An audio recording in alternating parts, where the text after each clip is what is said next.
Hello everyone and welcome back to Berlin Noir, and for today we're going to be going a bit more off script than usual and building some things that aren't necessarily based on anything in this location in Berlin as it was today or back then.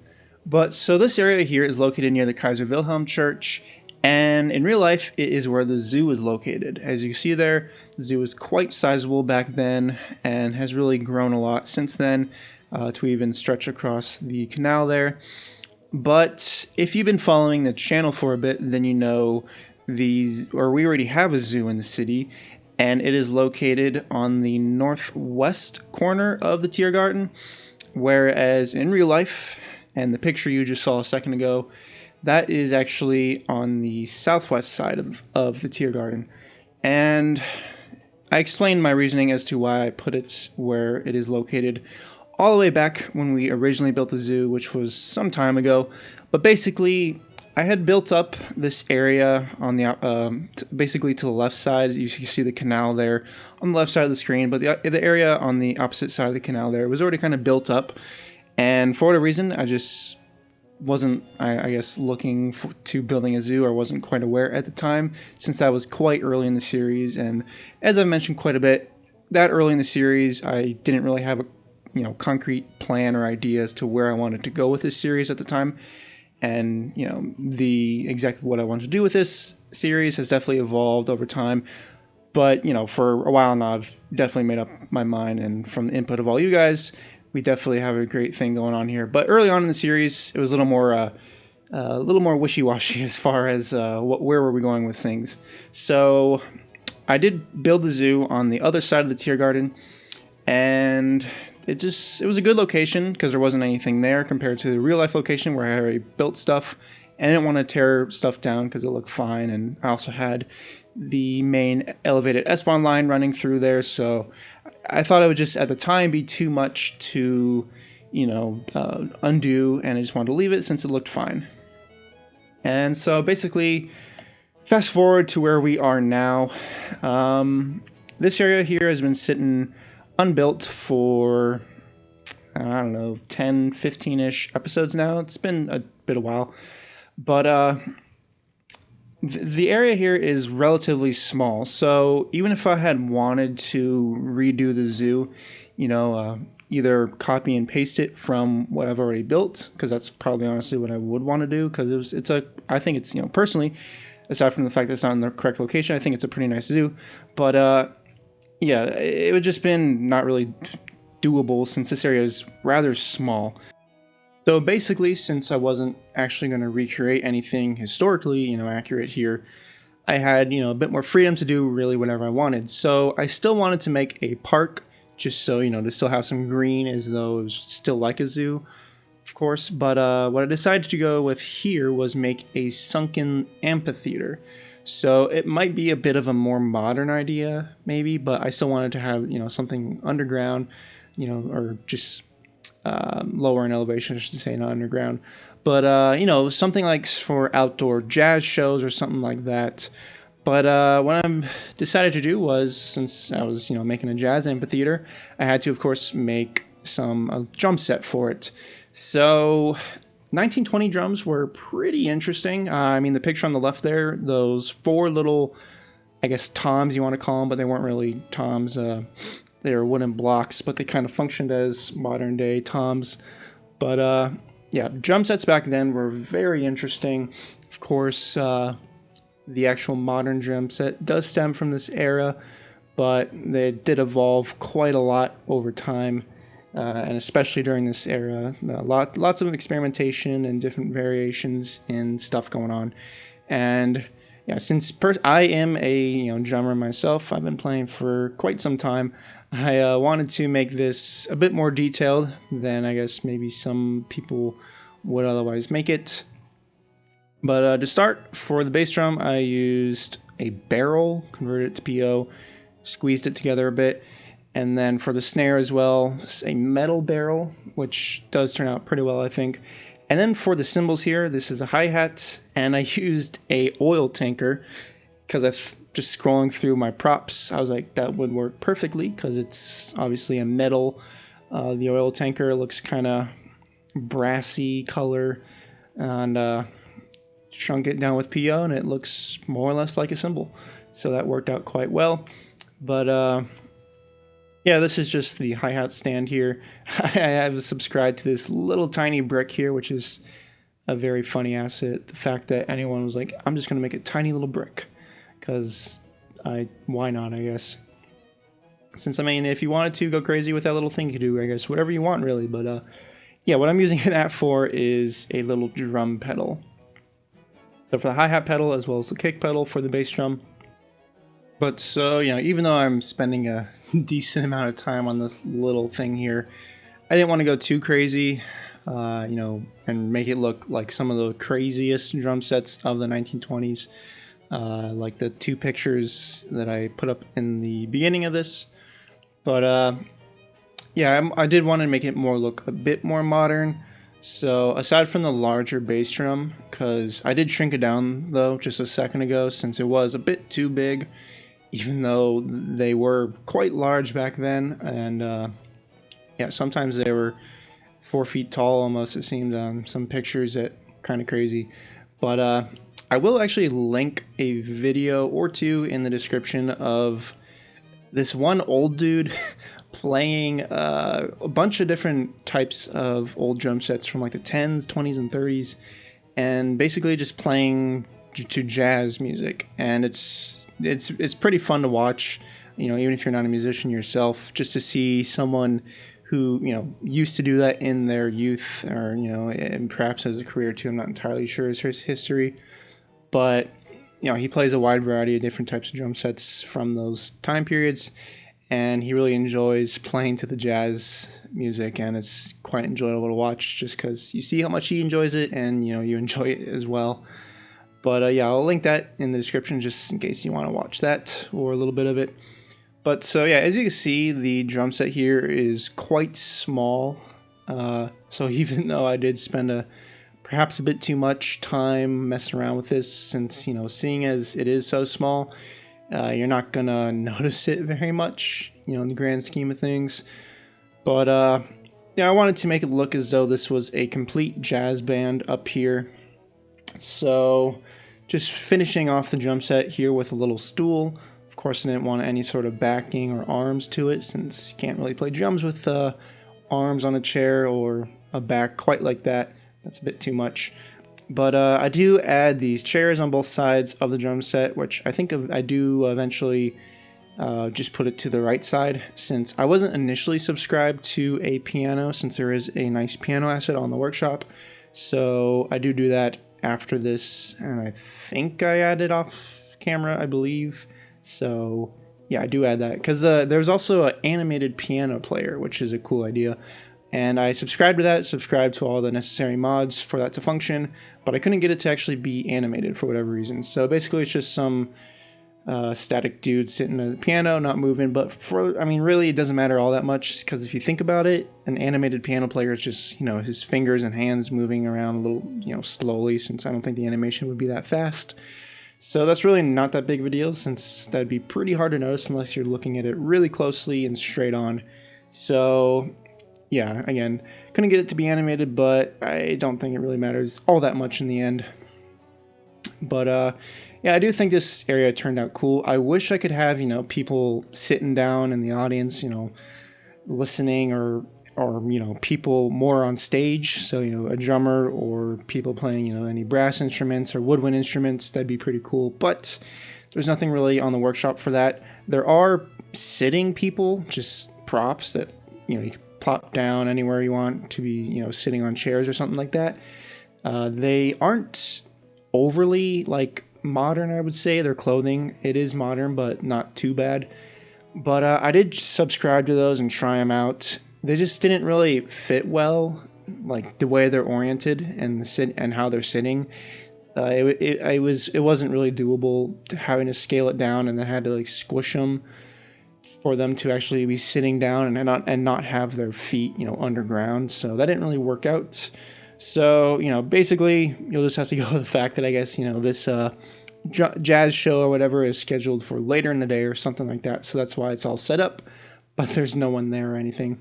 So yeah, I still think it was a cool thing to build. Definitely for me, since like I said, since I don't really get to build anything that's, you know, my own creation more or less. Of course, everything I do, you know, is my own creation, I suppose, how I go about doing it. But it was fun just to do something that wasn't me copying something that existed either back then or today. So that's what I definitely enjoyed about that. And is probably something I'm going to be doing a bit more, at least further outside the city, since, you know, I mean, I can only do so much repetitive, you know, blocks over and over as the city expands before, you know, the series gets boring or, you know, I just run out of things to do to make videos on. So as we get outside the city and there's less, you know, widely known landmarks, then I'll probably have more opportunity to make a bit more unique things, you know, maybe some industrial stuff, you know, brewery, warehouses, or more parks, you know, who knows? We'll see when we get there, but I am looking forward to, you know, experimenting a bit with what we got here and not just, you know, recreating historical locations, which again, don't get me wrong, I absolutely love doing that. I love the concept of this series, and you know, I'm very excited to see how long this series can actually last. You know, is it going to be, am I actually going to be able to finish it, or is my computer going to say nope, you're done, or the game is the game going to say nope, you're done, you know, due to, you know, any sort of limitations if I hit prop limits or node or network limits or whatever it may be. We'll see. I don't think I'm, you know, getting too close to that. The game's been running better lately. I know a couple months ago I was having quite a bit of issues. Just a bunch of random stuff. Making me think that maybe the series was coming to an end. You know, maybe the game was starting to, you know, run too slow and too many conflicting mods and assets that it was just going to die any day. But fortunately, it seems as though that's not going to happen right now. So yeah, that was definitely good news. Once, you know, things started working a bit better, more consistently, that was nice to see. But anyways, moving back to what we have going on screen. So this is the park area that I mentioned that I wanted to create so that there was some sort of, you know, large greenery area with a bunch of trees, just so there's kind of that parallel between the actual zoo that did exist or does exist in this area and also, you know, what we have in our version of the city. So I did want to do some sort of green park. But looking at the aerial view, which I did throw up in the beginning, so, you know, if you want to go back or just listen to me talk about it, but there were a whole lot of trees in this area right next to the train station. So as you can see, I put down quite a bit of trees, which actually less trees than there seemed to be, because I'm not entirely sure the extent of the zoo back then. You know, just looking at the aerial view, I don't know if it went all the way to the train station there. I don't think it did. Looking at the map, it looks as though there's just some sort of park area and just some paths going through. It doesn't quite look like a zoo. You know, I could be wrong, but I know today the zoo is in this location where I am building. Like I said, the zoo has expanded quite a lot since the 1928 aerial photo that I had at the beginning of the video. But yeah, I'm not entirely sure. But again, it doesn't really matter since I'm not making the zoo here anyways. But so for the other side of this little park area here, I was thinking about either just putting more trees down, but I didn't want to do that since, you know, I didn't want it to appear to be lazy or anything like that. And I didn't want to just leave a bunch of green space, even though I was almost going to do that. So what I decided to do was put down what I guess Americans like to joke as, you know, perhaps Germany's greatest invention, and that is the beer garden. I guess you can't really have a German city without one, especially one the size of Berlin. I've only been to one beer garden in my life, and that was in Munich. I went to that after my senior year of high school. It was along the river there.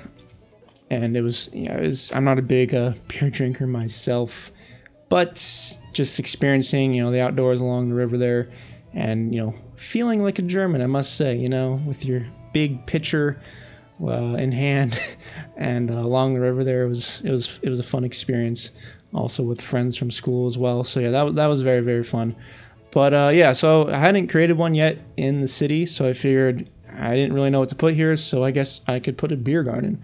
So I don't know how necessarily realistic it is just to kind of be sitting in a park, in the middle of a park kind of, and it's also literally right smack next to the Kaiser Wilhelm Church. So yeah, I don't know. It's like I said, I didn't really know what to put here, so I figured might as well do a beer garden. But I put this very large tree there just because, I kind of feel that as, that tree's been there for so long, and they kept it because they wanted to keep it there with the beer garden to provide nice shade and everything. Since, as you see, it does provide some very nice shade. So I can imagine going there, be very fun, perhaps in the summers with your beer in hand and enjoying the nice weather the shade's providing under that tree. But yeah, unfortunately, there's not going to be any people visiting the beer garden since, these are just props, and, it is what it is with creating stuff like this, unfortunately. I was going to put down the park chairs that kind of function as parks, but they actually have people come sitting on them. But I use those too much, and I feel like those type of benches are a bit more beer garden-y, if you know what I mean, I guess. I don't know, both the beer gardens I visited in Munich all had benches like that, and all the pictures I ever see of beer gardens, pretty much all of them have benches. So I feel like that's kind of a staple of most beer gardens. So I did end up leaving still quite a bit of green space in this area, not too many trees. But I think overall this little park area turned out quite nice, and definitely is nice to finally fill in the gap here next to the church and train station.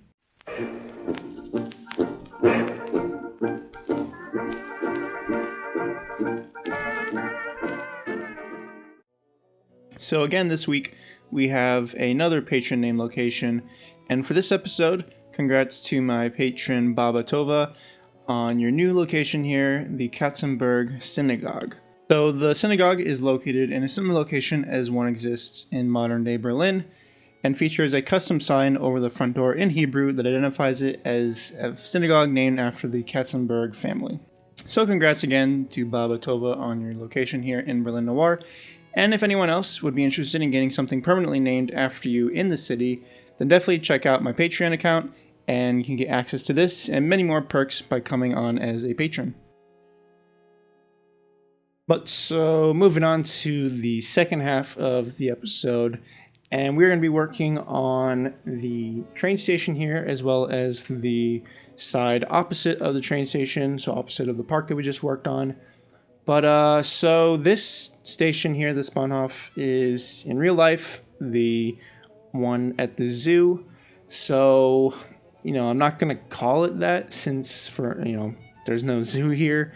It's not, I guess, it's not super important to name the train station since, there's not really any signs on it since, this station anyways is a generic New York subway asset, I believe, which I use quite a lot, and that's just because since it is so generic, it doesn't stand out as, basically I don't want to reuse a lot of the German themed train stations, elevated stations too much, since they're really nice assets, but for the most part they're pretty recognizable. So obviously I don't want to use the Alexanderplatz station, more than once. Or I've used it's not the Nollendorf station, it's the one directly east of it, I believe. But I have used that particular station a couple times since it is really nice and it's smaller, so it's not, I guess it's one of the less noticeable stations on the workshop. But yeah, this one's just generic enough that I can use it in multiple locations and kind of do a couple different things to it to make it look different. And for instance, with this one, I obviously stacked them up so there's two right next to each other, but I added I think they're industry buildings. I don't know exactly what they're called or anything, but they definitely make it look like it looks as though it's meant to be there. That so it's not like there's big empty space underneath the train station, which is not very realistic at all to what I've seen when it comes to any elevated stations in Berlin. There's always going to be something underneath, usually the station itself. So, stores or just, access to the actual station itself. But, or, even if there's a U-Bahn part beneath it. So, I wanted to add it so make it a little more unique, not just so repetitive as, like I said, since I use that station so much, I had to add something to it to make it look a little different.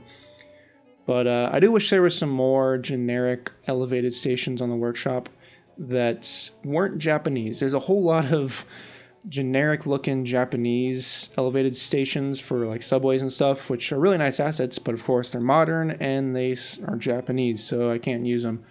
So for now, yeah, I'm just stuck using these, which, I mean, for the most part, I've got all the main elevated S-Bahn station, or all the elevated S-Bahn lines here. All the main stations that are in the heart of the city are pretty much built. There's still a couple more closer to Alexanderplatz, which I haven't even built really on that side of the city yet. So I don't know when I'm going to get over to that way. But yeah, I'm definitely running out of train stations. I do have a French one, which is a really nice asset, and I don't think it like screams to be like a French architecture or French asset by any means.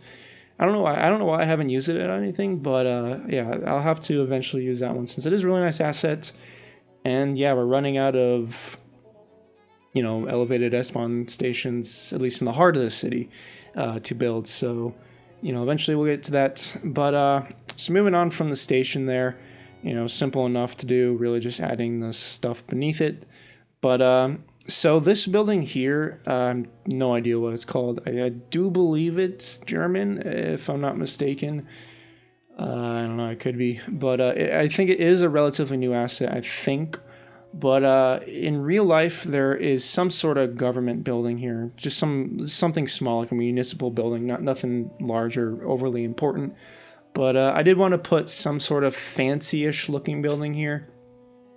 This does look as though it could definitely be some sort of government or municipal building of some kind.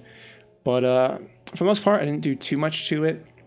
I tried to connect the roads there in front, as you can see, so it looks as though the roads connect to the little part that goes up to the front door there, which the textures on the building are wonderful, with the exception of that road / walkway that goes up to the front door. For whatever reason, the textures on that were a little lacking, but tried to connect it so it looks a little less, or a little more seamless, the roads going up there. But one thing you might have noticed is I did skip over building what is south of us, at least looking at the screen here, or what's below on the screen, and that's a track and field track. So looking at the aerial view from the very start, as you see there at the very bottom of the screen, you can kind of see it. But there was some sort of, I'm guessing just a track and field, little field there, which I just drew the field or the track out with a dirt road and didn't do too much to the area. And looking at the aerial view, it looked as though it was mostly just trees around it. Some small structures around it that I couldn't really make out. So I figured that was the least important part of this build, so I left that out. It really wasn't much. And yeah, otherwise the episode would have probably been close to 30 minutes, which is a bit long. So yeah, and recently the episodes have been, I think, definitely shorter than they have been in the past, 18, 20 minutes, averaging maybe about. So I don't know, I know some people like them shorter, 20 minutes or so. Some people like them longer. I think for the most part, it seems the average length people like is 20 to 25, which I also happen to like as the average length of videos. Not too short, not too long, of course. But I think when it comes to video length, I'd prefer a short video over a long video. But of course, that is just me personally. But so for the back side of the building, I just placed some hedges around those paths there. as well as this nicely manicured grass. You know, maybe that's a kind of modern thing, you know, this nice mowed grass, but definitely makes it look nice. But yeah, so this is pretty much the end of the video. I hope you guys enjoyed this one, and, you know, going off script, building some more creative things, not necessarily following historically accurate builds. But yeah, I hope nonetheless you guys enjoyed this one, and I will see you all in another video.